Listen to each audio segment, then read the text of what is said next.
Hey, Kayla. Hi, Chelsea. Welcome back to another episode of the Modern Agent Marketing Girls podcast. I always feel like a radio DJ when I say that, and I feel like that's my calling in another life. So I'm going to stick with it. Do you ever feel like you have another life identity? Like my friend swears she was on the Titanic in a past life. Oh my gosh. I was going to say I have ideas of what I would want to do in another life, but not thinking that I was in another life on a ship. Was already here. Starting. Yeah. Okay, I want to start today with a review. Okay. And it's a review of the podcast, but also of Modern Agent Social Club. And we're going to talk about why we're reading this review and what that means for the trajectory of your business. Caitlin said, I would say that this podcast, your content and membership has been absolutely life-changing for me and my real estate business. Having been in the business for about 4 years, social media has really helped me grow, and I truly contribute everything I've learned to the Modern Agent membership. Podcasts are probably the easiest way for me to consume content, so I really love this format. Thank you, Chelsea and Kayla. That's awesome. So I want to talk about the fact that she said life-changing. Yeah. And like, how does someone come across a product or invest in themselves that equals life-changing? Because also, to be totally transparent, it's a membership. We've obviously had people join for a month and they leave, or they join and they don't use it, and then they don't have that same message that Caitlin has. So how do you get to be the Caitlin of whatever it is that you decide to invest in, and how do you know that it's the right product? Yeah. How do you actually build, how do you build the momentum that would get you to say, like, this was life-changing for me? Absolutely. Well, and I think, looking at like the number of messages that you and I get every week through the podcast, through the membership, all of those things from agents asking anything from like, but how do I actually get more clients? Or like, where do I go? Or what's that app or whatever? Or down to like, okay, I really need to grow my business. Like, can you actually help me? And I think the more that you and I talk behind the scenes, so much of it is like, you can tell the agents who are going to join, or not even join, the agents who are going to succeed and who aren't by the type of questions that they ask. And I don't think it's because some agents are bad and other agents are the best. I think it's a matter of like mindset. And I think if we start asking the right questions, we're going to get the results that we're actually looking for. Yeah, so whether you're investing in a membership, a mentor, a coaching program, like how do you know what questions to ask yourself to determine, is this a good fit? Am I just buying another shiny thing? Am I really going to use this? And like how, if you are using it, can you make the most of it and let it change your life, right? Yeah, absolutely. So we wrote down 3 questions that every one of us has gotten in the trap of asking. And so like, how can we reframe them so that we're actually getting the thing that we want? Because it's kind of like the people who are like, who will say like, well, how much is the protein shake? Well, they're not necessarily as concerned about how much it is. They want to make sure that they're not getting ripped off because they actually want to lose weight or they actually want to get stronger. You know what I mean? So it's like kind of uncovering that like psychology of how we purchase things, how we think about things and all of that. So the first question that we get all the time is, what are content ideas? I need more content ideas. And you and I have talked about how instead of asking that question, they should be asking, how can I position myself as the go-to agent? And I have a really good example about this. So last week I was scrolling Instagram and I came across a reel of this girl who was like, and I'll link it in the show notes, but she was like, okay, so you really want to dress nice, but you're just not sure what to wear and you don't even know where to get started, and you find my account. And I was like, yeah, pretty much. And she's like, okay, I'm going to break down exactly what you should, have in your closet that's going to make it so much easier for you to get dressed and all this stuff. So I was like locked in. Like, I'm like, tell me what it is, because I don't want to describe myself as super fashionable, but I also care about what I look like, right? And so the first example through the whole series was, you need a good white basic tank top. And it was like, what? Like, that's so boring. Like, I can get a tank top anywhere. But she's like, we're going to start with the tank top. And she basically went on to describe, like, basically a good white solid tank top can carry you through every season. You can wear it in multiple ways. You can style so many outfits. Basically, you're going to get a lot of bang for your buck with that. And a lot of times, like, as I'm thinking with my marketing brain, I'm thinking like, oh yeah, that's like your brand, right? That's like your core pillars that you're always turning to. Those are the things that like are going to drive business in your brand and like really like meet your people where they're at. It's not going to be the trending audios. It's not going to be like the funny reel that's going around that you could recreate so easily. It's going to be the pillars of your content and of your whole marketing plan. So all that being said, I just thought about it because I'm like, yeah, like it's not near as exciting to spend like $30-$40 on a really good white tank top. But you can pair that tank top with really good, linen pants or shorts or whatever. You can also pair it with jeans. You can also pair it with a trend that matches your brand and that goes well with it, but may come and go over time. But if we had more content ideas like white tank tops in our drawers, I think we would be a lot more successful.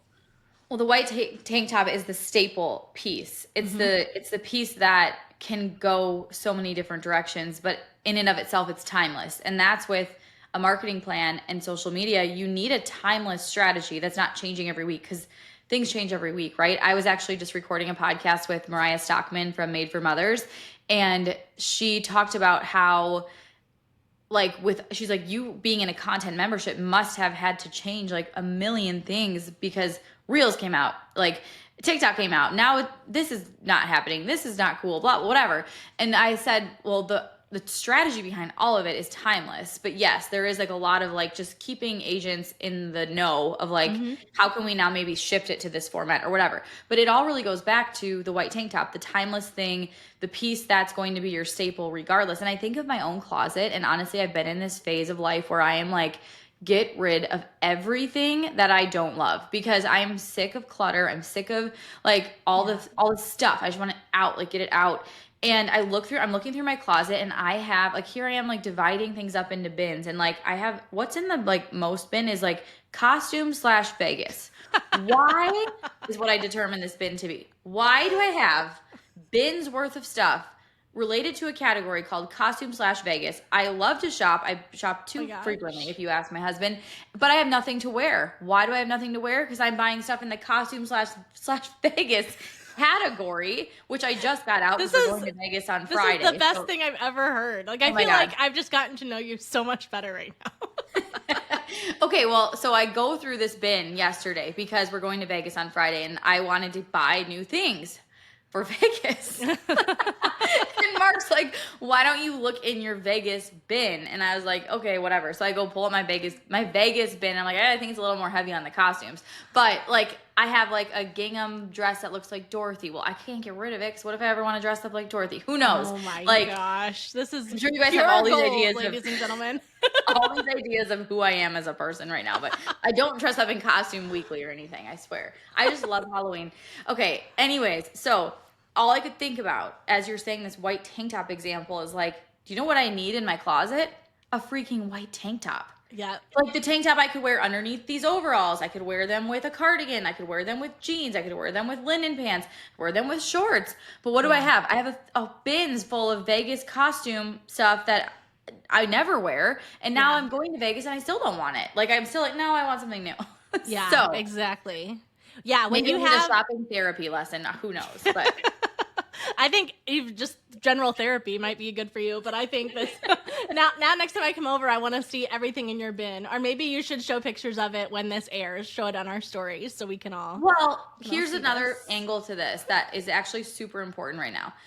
I find myself, and this is, I'm like much better in of like recent days, but I find myself like shopping from an influencer. So like Mallory Irvin, for example, released her like Christmas sweatshirt line a couple years ago, and she paired them with these like Spanx leather leggings, but like the shiny leather.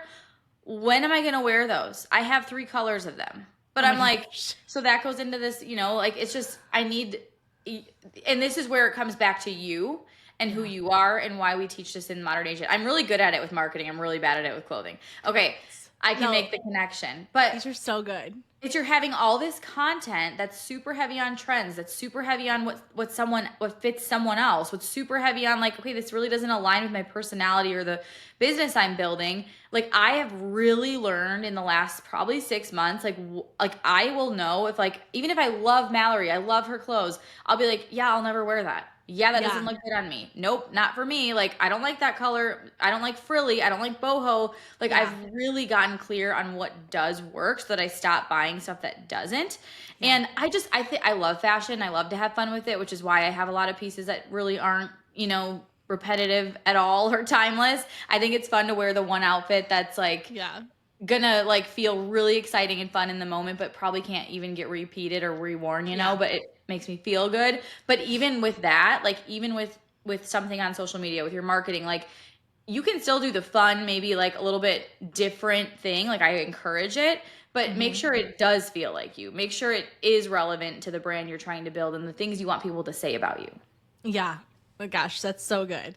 Yeah, when you have a closet full of staples, even if you also have those fun, more trendy things that kind of come and go in your closet, you waste so much like less time trying to get dressed, trying to get ready. You put on clothes that you know you're going to like, that you're going to look good in. Like how much time, like gosh, I feel like whenever we have some kind of event, I'm like, here we go.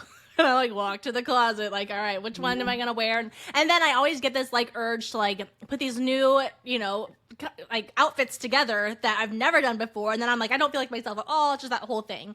But like, it's all about presenting yourself online with your brand so that you can attract clients that you really want to work with in a way that feels good to you, that makes you excited to show up. Like when you have a good hair day, when your outfit looks good, when you're like really feeling good, like don't you want to go somewhere? Like no one wants to stay home and like hide when they're having a day like that.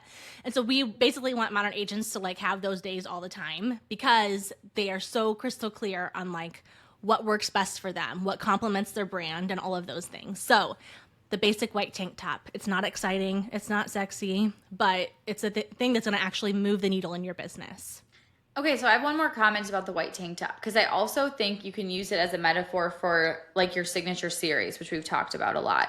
So like your white tank top is like your go-to. Like, well, I always do, instead of overthinking like, oh, should I do a reel? Should I do a carousel? It's like, nope, every Tuesday I do a reel about a frequently asked real estate question. Or every Tuesday I do a reel about a day in the life. Like it's your staple and it's repetitive. And then you just like, you become known for that. I think of like kind of circling back to fashion. There's a girl, her name's Natalie Borton, and she is all about like sustainable fashion in the sense of like don't overbuy, although she has a lot of really nice expensive items, but she'll mix and match them and be like, hey, like, so here's her staple, here's her white tank top, literally and figuratively. She'll be like, here's what I packed in my carry-on for a 2-week trip to Italy, and she has like 8 pieces that she mixed and matched and shares how she wore them, and they look drastically different. So like that's kind of what we're saying is like you could create repetitive content that sticks, that's memorable, that's timeless, that's you, but that it still feels like fun. It still feels like it's something different. And why would I want to watch another day in the life? Because you're going to do it a little bit differently today, or your day is literally different today. So I want you to think in those terms too, because I think we can get bored sometimes with like, well, I already posted like the weekly homeowner tip post. Now I'm sick of it. But like someone on the other side of your screen is probably waiting for it to be posted again to get like, well, what about this week? Right. Yeah, exactly. Yeah, I think that it boils down to like the original question, right? The original question was, instead of just looking for content ideas, ask yourself how you can be the go-to agent. So like instead of seeing other people's content and thinking like, oh, I could make that, like I could make my own version of that, ask yourself, what do my followers need from me? What do they want from me? What do they enjoy? Because basically it all, like if you want to talk about like positioning yourself as the go-to agent, positioning is basically, I'm going to go back to my Venn diagrams because you know I love a good Venn, but taking those, like if you have 3 circles that are like, hold on, I had them written down.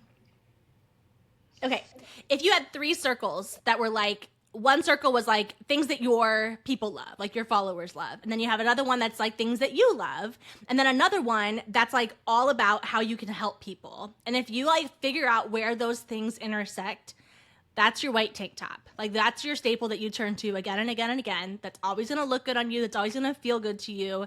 That's going to like go with any season, all of those things. And your people will like connect with you for that and look at you more as the go-to agent with that. Can we do an example Venn diagram? Let's like make up a fun person. Okay. Like right now or like? Yeah, like right now. Okay. Let's just do like a fun, I wish I had my writing board. There you go. Okay. So let's say you said it's stuff you like. Yep. So, the things that you love. Yeah.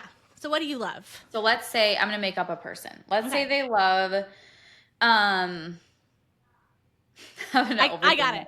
I want to write a book, so I'm like, who do I want my character to be? Right? Let's say they love country music. They live in a town that has a cool rodeo, but they also love like quiet evenings, being like a total introvert, just reading on their back patio. And they also love a good glass of red wine. Yes. Yeah, exactly.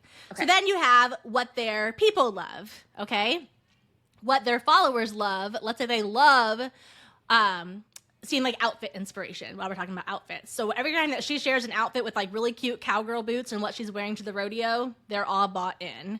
Every time that boots. Yes, every time that she shares like what event she's going to in town, they want to know what they are because they want to go too, right?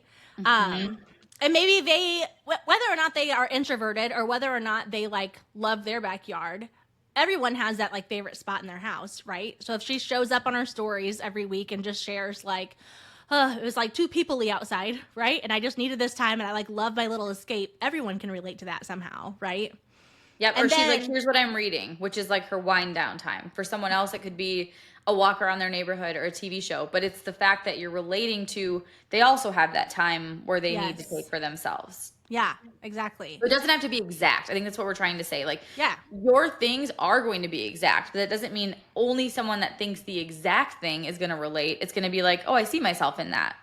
100%. And like, I'll just say it as an example. Like when I share life as a coach's wife stuff, most of my followers are not football coaches' wives, but most of them think it's kind of interesting. Like most of them are like, how do you do that? Or what do you pack in a bag? Or how do you entertain your kids that late? And all of those things. So is it like Friday Night Lights? Yeah. Some days it is. Other days it's not near as glamorous. So then the last one is how you help people. So she's a real estate agent, right? So she's obviously like helping people buy and sell homes.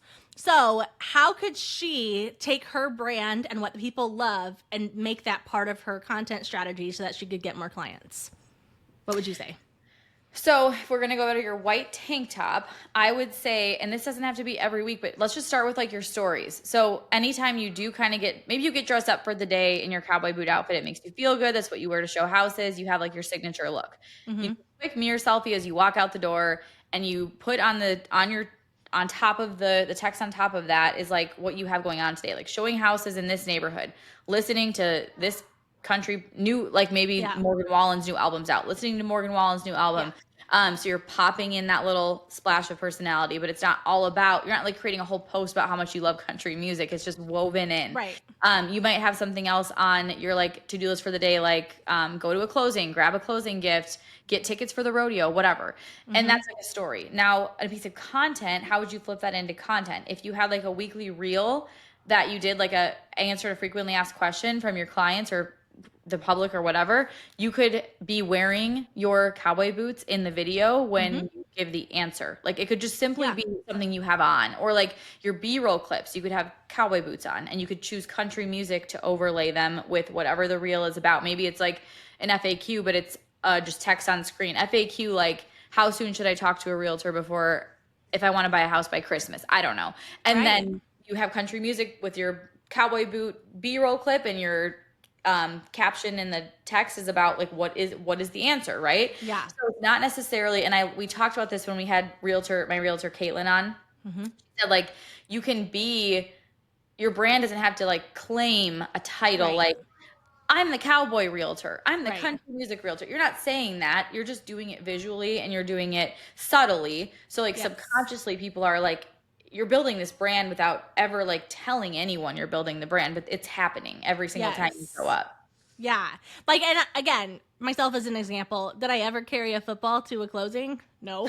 But do I have little football stud earrings that I would wear all the time? You know what I mean? Like, or like my big merch. Yes, and I had like a big tote bag that was a big football bag, and it wasn't like I would maybe be dressed nice and like a nice outfit, but then I would usually carry that in, and every time it would get like a chuckle because they're like, oh yeah, like game this weekend, you know, that kind of thing. So yeah, just finding those like common denominators, and again, it's less about, well, what content ideas should I do, or what's trending, what should I do? It's all about like, how can I become the only agent someone thinks of? How is that positioning you as the go-to agent?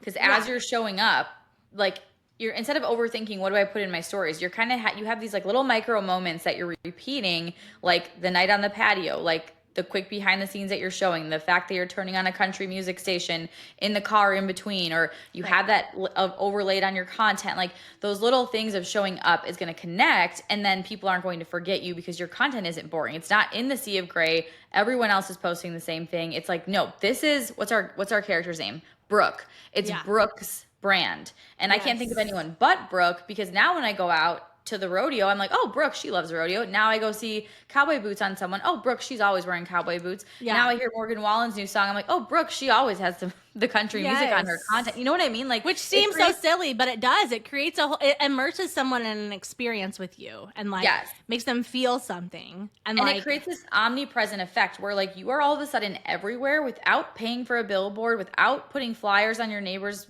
mailboxes, without doing weird stuff. Yeah. Yeah. Oh my gosh. 100%. Okay. That kind of takes us into the next question. Okay. So the next one, instead of asking, how can I get more clients? We want you to start asking, how can I become the only agent someone recommends? And there's a key difference there. You know, like, of course, bottom line is we want more clients, right? We want to sell more houses. But instead of chasing after new clients all the time, what if we could like strategically make people feel like, oh my gosh, you're the only one that I'd want to work with. And then those 5 people who feel that way tell their 5 people. And then those 5 people tell another 5 people.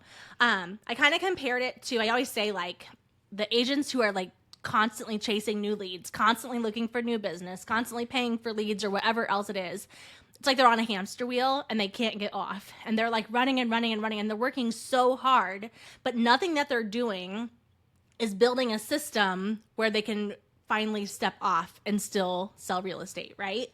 And that's like our biggest goal for you, for everyone listening, is like create business that keeps coming despite what you are doing today. Like, yes, you have to do things, but like we don't want to live and operate in a world where like if I don't make those calls today, I'm not going to get a client. If I don't send those postcards, like now my business is on pause, you know? How do we create this long-term funnel that's filling business in for us throughout the entire year? Yeah. So I would call that the flywheel. So a flywheel, which is kind of funny. I actually didn't know a whole lot about it. And then recently I like heard the term and I'm like, wait a minute, I have to like research this. But it's basically like if you think of like a potter's wheel, like someone who's like, you know, creating pottery, and they have like a little like table and they're constantly like pressing the pedal and then it's spinning and spinning and spinning. But like a flywheel can take a little more effort in the beginning to really get it moving. But once it gets moving, you can actually put your foot off the pedal for little bits at a time and it will continue to go because there's so much like inertia. There's so much like momentum that's going to continue to move and move and move with less effort. That's exactly what we want for you. So like when you have a clear brand, when you know those pillars, when you know those white tank top type of content ideas that you can always turn to, that you know are going to give you results, your business will start to grow. I don't even want to say on like autopilot because that feels like gimmicky, but like it does. People start talking about you in rooms that you aren't in and like doing your messaging for you, doing your marketing for you because they're like so excited to work with you. Hang on one second. Henry, come here. Oh. Do we have a guest? Banging on the door. Can you hear that? Yeah. I was like, I'm not sure at what point this is picking up that sound. Oh, it's fine. Yeah, go ahead. I was watching a video, and I will link it. I will tell you it's a little cheesy, but it was really interesting. I only listened to the first little bit of it, and I was like, oh my gosh, that's so good. But it was a guy who was explaining how a potter's wheel works. And one of the first things that he said was, if you push too hard and you force the clay with too much muscle on the wheel, it'll actually slow the wheel down. But if you learn to throw the clay with grace and skill, it's going to be a lot more effortless. It's going to continue the momentum, and you're going to get the result that you want. Oh my gosh. Oh my gosh. Isn't that so? I literally just got Do goosebumps. other people hear this and are they like, oh my gosh, or is it because we're obsessed with marketing? We're probably obsessed with marketing. But guys, like that's what we're saying. Like if you can learn some of these modern agent methods and like put them to practice, right? Like we have to practice and we have to be a little messy at first. But the more that you flex that muscle and the more that you start putting these things into practice, you're going to have more grace and more skill. And like you're going to all of a sudden, you're going to be able to step back and be like, wow, this is working. Instead of constantly like running.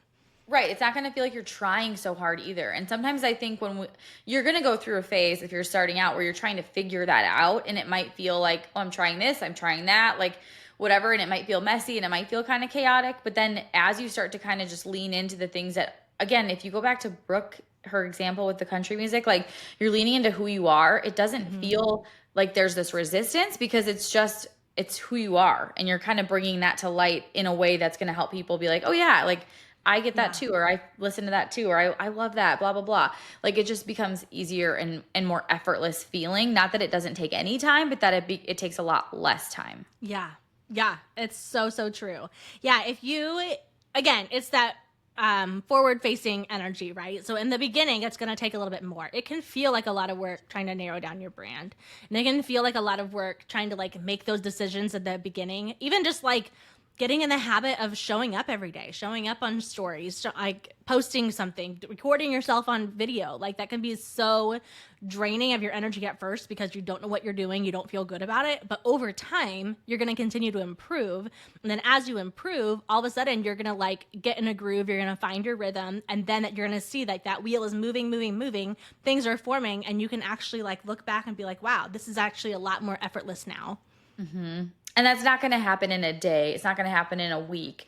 But I think that's where people get discouraged. It's like, okay, maybe I should go back to like cold calling or doing this or that or paying for leads because you're like not getting the instant gratification, but it's going to pay off so much more, so much faster if you stay in line with what you're doing and you don't like let it go. Because it doesn't, your community is not built overnight, right? If you're trying to build a community around your brand, a brand isn't built overnight. It's built through like all those breadcrumbs that add up and lead someone down the path of like, this is the agent I want to hire. Like there is no force. There is no convincing someone to work with you. Like all of that goes away when you lean into this way of marketing. And like, we just know it's possible because we aren't in people's DMs saying, hey, have you ever heard of Modern Agent? You should join. Like, I see that your marketing sucks. You know, like if you think about like, if you call a for sale by owner and you're like, hey, I noticed that your strategy sucks. Like you should hire me. Like we're not doing that. Like we are practicing what we preach. So if you want to see it in motion, like you can look at what we're doing. You can look at our stories. You can look at our content, look at what we're saying, like reverse engineer it. Stop looking at other agents. Like that's the best thing you can do for yourself because that is just causing comparison and it's causing you to get stuck. Like I am paralyzed when I'm looking too closely at someone else in my industry. But when I like just am in my lane, we're just like on fire. Yeah. And that's like how it is because you don't get sidetracked by like, oh, maybe I should do that though. Or like, oh, this agent, she does pop buys. Should I start doing those? Or like now you're spending 3 days designing a cutesy little pop buy instead of like just doing what works. I'm not saying you can't do those, but it's just the point of how easy it is to get distracted and off track that keeps us from that goal of building that long-term momentum that's going to really speak volumes. Like we talked about, as we were talking about this episode, you said like if you could get 5 people that always refer you, hands down, they are your go-to, like you are their go-to, and then they tell 5 people and those 5 people tell 5 people and those 5 people, like can you imagine that's all you really need is 5 big supporters? Yeah. And that's what I was going to say. Like, how do we like break this down practically? Like if we're saying instead of constantly working, like I need more clients, but instead, like how do we strategically get 5 people? And I think, obviously, like hopefully everyone's got a mom or a sister or someone who's recommending them, right? But then like, how do we give like the clients that we have had, how do we give them such a great experience that's going to make them be like, oh my gosh, you got to work with her? And I'm not convinced that the answer is buying a really big closing gift basket or, being the one like, oh, I'll paint your house or I'll schedule this. Like, I don't think that's what it's about. I think it's about being very thoughtful, being very like on top of every part of the transaction. And then also like, again, going back to that Venn diagram, finding those like moments where like your worlds collide a little bit and like having a great moment with them. I know I had clients that would have like, the one client, they had this really cute dog, and every time I would go over to their house, the dog would like jump up and they'd be like, oh, I'm so sorry. And I was like, please. Like I would get right down on my hands and knees, give the dog a big hug, whatever. And like, just like loved on it. Cause I'm like, oh, I have a dog too. Like I love this. And it was like, it gave them that sigh of relief. And guess what? Those people probably, and I'm not going to say because I was so nice to their dog, they told me, but they gave me like 3 or 4 clients. Like they told everyone about me. And it was just like finding common ground, finding areas where we had things in common. And obviously then, of course, giving them a great experience. And like, you can create lifelong fans doing that. And guess what? That agent found me through Instagram. Or not agent, not that client found me through Instagram. I love that example, but I think that the dog example too, it's like this level of trust. Like, oh, like she's approachable. I don't have to worry.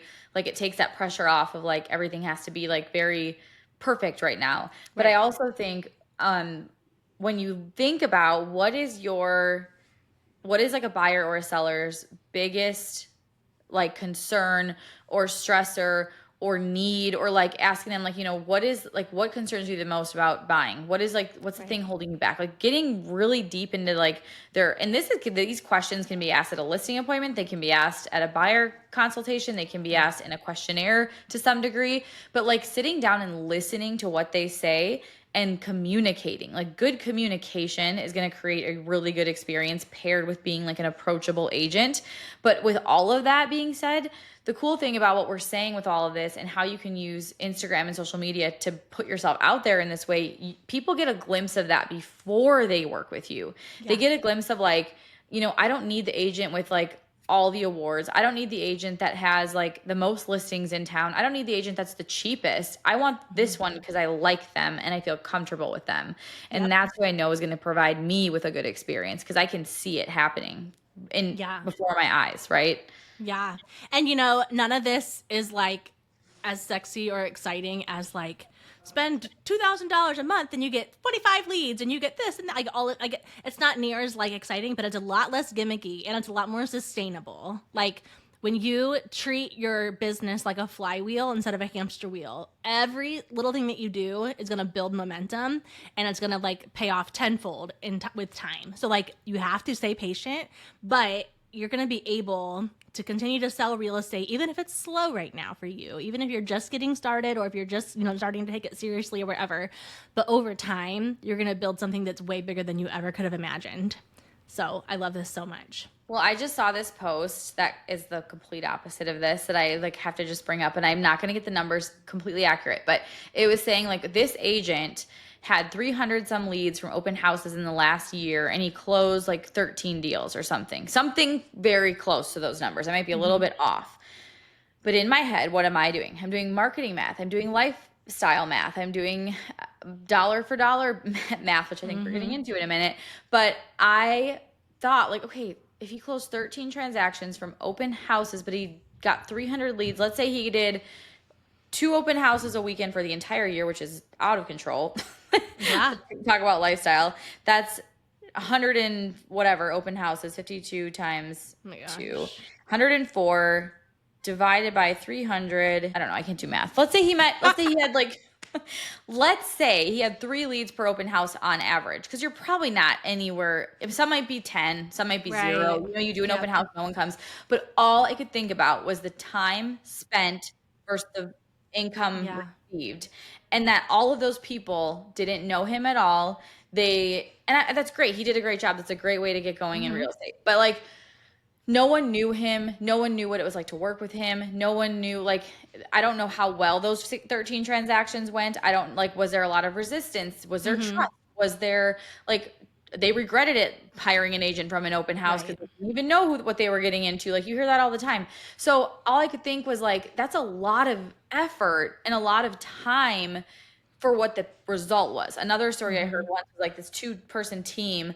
They did like 300 cold calls a week, I think it was. And they closed like $5 million in $5 million in their business. And I was like, well, I'm almost at $5 million this year, and I didn't make a single cold call, and I'm on my own, not on a team. And I'm not saying I was better. I did not sell that much real estate. I was not like a top producing agent at all. But my point is I was building my business in this sustainable way for me, working with clients that I liked and getting referrals versus the alternative, which if they would have kind of slid into that instead, they probably would have gotten a lot more referrals from the people that they know and love, instead of having this like hours and hours a week making phone calls where people are hanging up on you and they don't really care about you. Like, no one wants to answer their phone and have you tell me what I need, you know? Yes. So I just think of whenever I see examples like that, I'm like, yes, there are so many ways to grow your real estate business, but there's also so many ways that can make it work.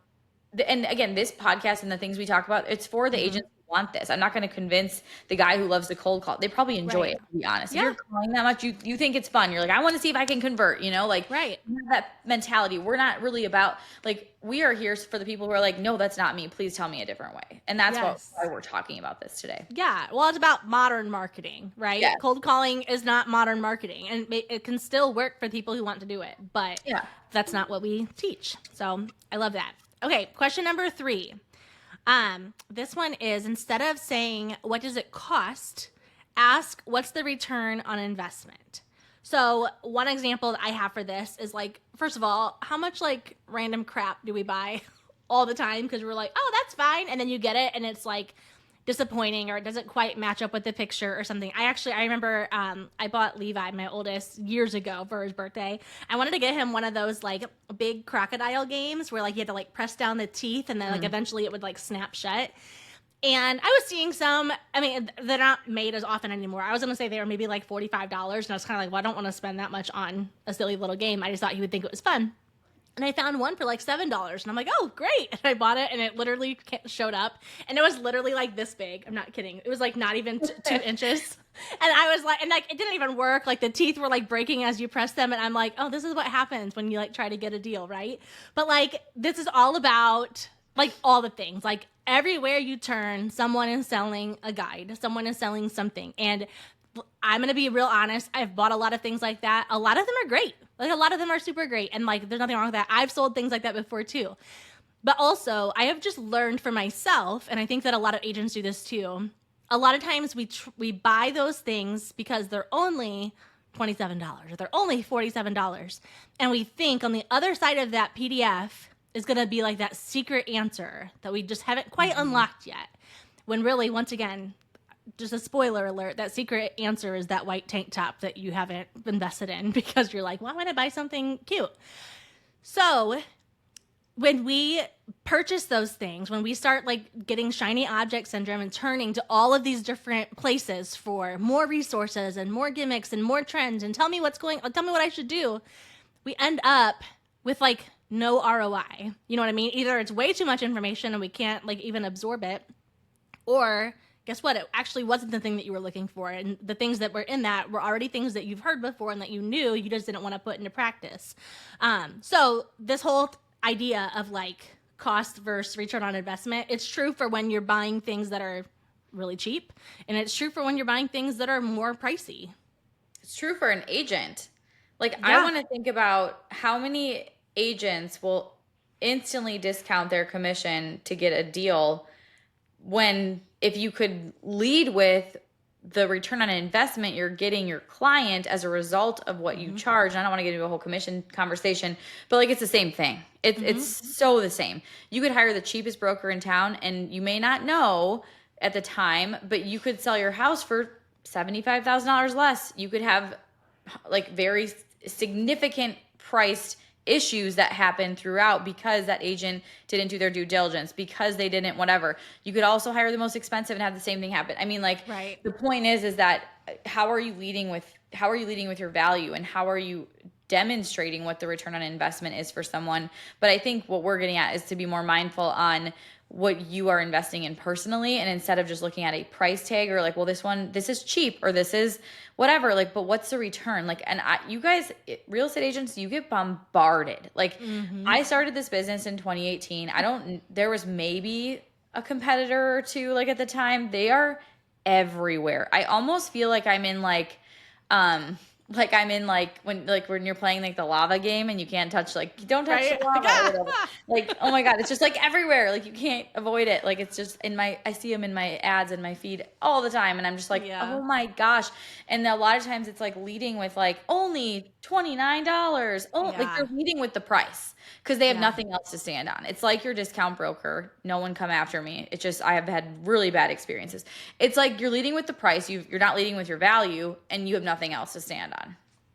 Absolutely. And it's when you only think about what something costs, whether it's a cheap price or a more expensive price, you're thinking more scarcity mindset and not growth mindset, where I feel when you're thinking about the ROI, it's more about the like what's possible, like what could happen, you know what I mean? And really, like, yeah, like what you said too, like it's true for agents too. It's kind of the same thing. Like people can look, like our clients can look at buying a home and think like, oh, I don't want to spend like $350,000 on a house. Like that feels like a lot. And like, I don't want my payment to be this, or that feels like whatever. But then you turn to them and you say, hey, the people that were telling me this 5 years ago, their house is now worth, you know, $500,000, and this is what they've been able to do. And it's like getting them out of that scarcity mindset and showing them like sometimes you do have to take a little bit of a leap, take a little bit of that risk. Excuse me. And you can, and as agents, you can set the example, right? Like you can show them like, hey, this is how I did it. This is how I'm helping other clients do that. You can do it too.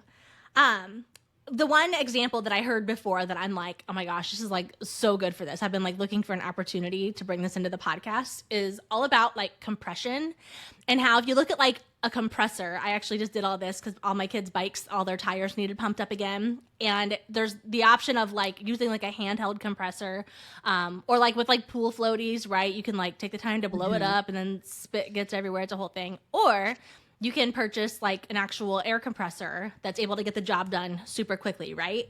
And the reason that compressing or like the compressor works is because they're able to like, what does it say? It says like a compressor will increase the pressure of gas by reducing the volume. So you can compress time by investing in things with the best ROI. So agents that aren't compressing time, that aren't compressing their content and their brand formation and their business, they are spending hours just searching like, what should I post as a real estate agent? How can I get more clients? They're like downloading every freebie that they can get. They're downloading every guide that they can get. They're posting content that's like trending with no rhyme or reason. And just like feeling at the end of the day still stuck because they did all of those things and they might have, even if they got, let's say they got like 100 likes on something. Did they give them any clients? Like, no, like sometimes it can happen, but probably not. But when you are like compressing everything, when you are like working with the compressor and like reducing that time, you are like, you're saving yourself so much time, so much energy. Like you're getting your breath back, right? You're getting off that hamster wheel.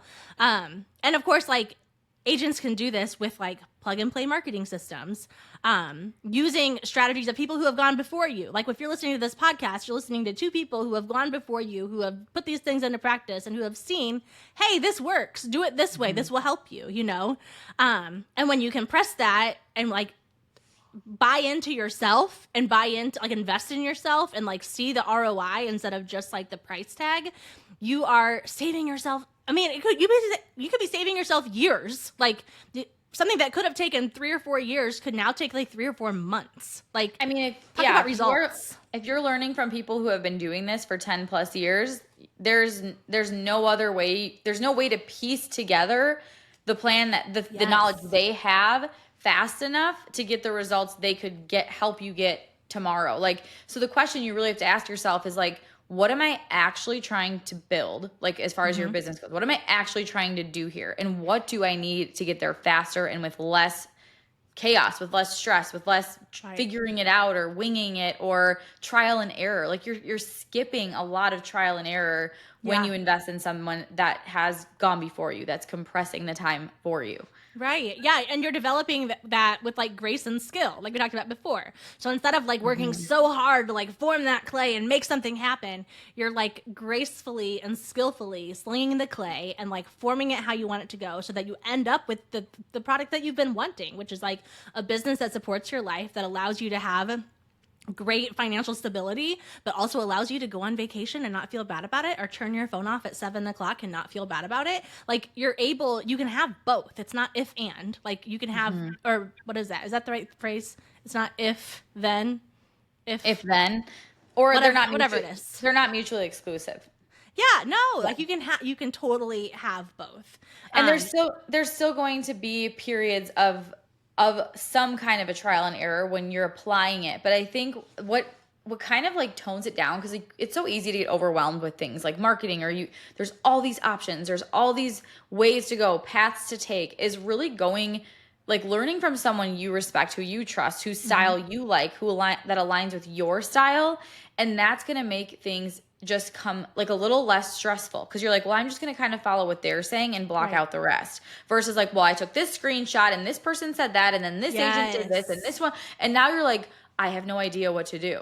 And now you have just clay on the floor. Basically. And can I just say like, nowhere. Yes. And as we're saying this, we are not talking down to anyone because we have fallen for this too. I feel like last fall, even you and I were talking about like, okay, how do we do this and what should we do here? And maybe they're doing this and we should do whatever. And like finally it actually started when we decided to do this podcast. And when we started planning this podcast, we were like, we don't want to like just regurgitate what everybody else is saying. So we're going to stop consuming near as much. We're not going to just like aimlessly scroll. We're not going to save any more reels. We don't need any more reel ideas, nothing. And we want to like think like, how can we actually make this work?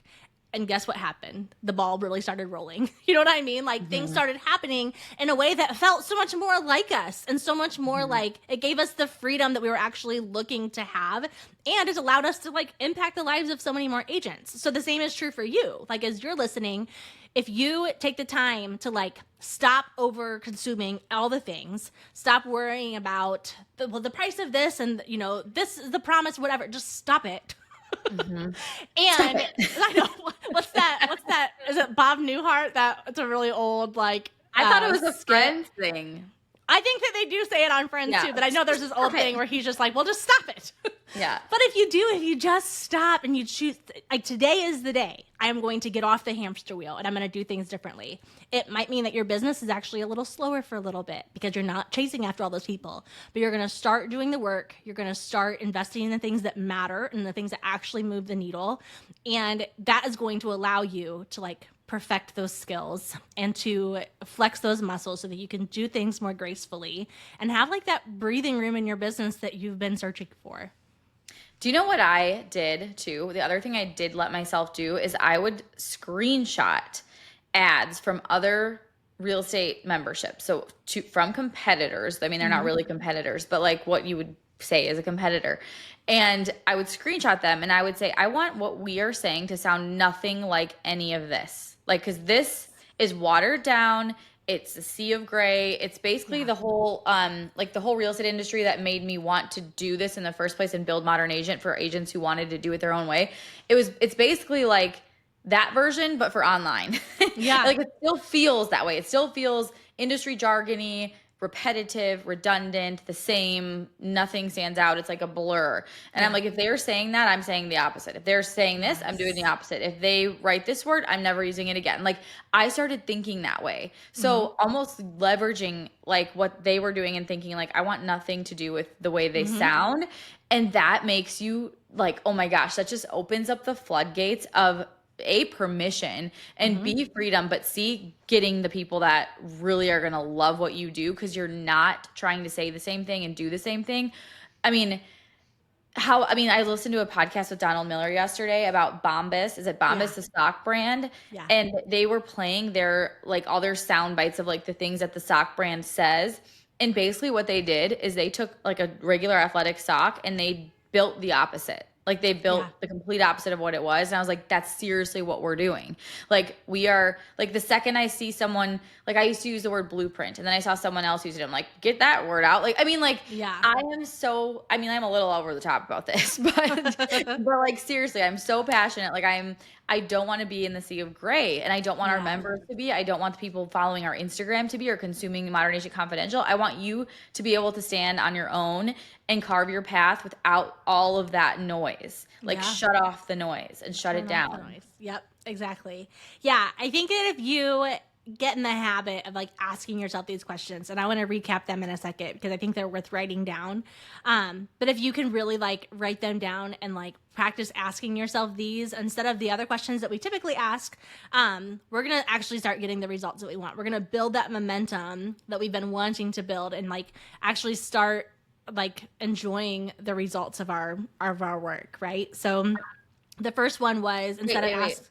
Can I read I have a few more questions to ask yourself that I wrote down just that go with this. So like instead of asking like what is the cost, what is the return on investment, the other questions I think that I will ask myself would be like, what is the lifestyle investment? How will this affect my lifestyle? Like my day to day, is it going to make me surrounded by different people who are going to like I can collaborate with or whatever. Another question is like, what is the identity payoff? So like, am I getting more confidence? Am I going to get more like accessible or whatever? Like what identity are you looking for? Another episode that would be good to listen to is our Modern Agent Standard episode if you want to know more about the whole identity thing or like what we mean by that. Another one is like, who, I'm not just paying for something, but who am I paying to be in the room with? Like, who else is part of this? Like, I've heard people say like, oh my gosh, I would never join a mastermind because they're just like, the amount they charge is just like, it's disgusting. And I'm like, do you know what kind of room these people are getting in the room with like insane people? Like, I understand the price tag. I haven't done it, but like, that's what I'm thinking about if I'm going to join a mastermind. I'm not thinking about like, this is the cost. Now I haven't done it, so I will report back if and when I do. But the point is like, you're paying for the access to the people, right? Because like you are in this room now where you can collaborate, you're learning from them, talk about the compression, they've gone before you, all the things. And then the other one is like, or that is my last one. Sorry, that's my last one. Now we can recap our questions. But I just think thinking deeper about ROI than a dollar sign. Yes. Because all those things, identity, lifestyle, who you're surrounding yourself with, that's going to make your income go up if you're in the right room. Oh my gosh. Like, I couldn't agree with that anymore. That's so good. Okay, so let's recap a little bit. The first question was, instead of asking, what are content ideas? I need more content ideas. Ask yourself, how can I position myself as the go-to agent? What are the basic white tank tops that I need in my closet that are going to get me the results that I want, right? That you can turn to that are like they come in clutch, right? The second one was, instead of asking, how can I get more clients? You ask yourself, how can I become the only agent that someone recommends? So that's the question that gets you off the hamster wheel, gets you working that flywheel, and like builds the momentum that you've been looking for. And then, the last one is, instead of just saying, well, what does it cost? Ask yourself, what's the ROI? How is it going to affect my life? How is it going to affect my business? How is it going to affect my bank account? And like, then that's how you make that decision. You know, after you get a good idea of what those answers are, that's going to make you make the best decision. I love it. These are such good questions just to live by in your business and use them with your own clients.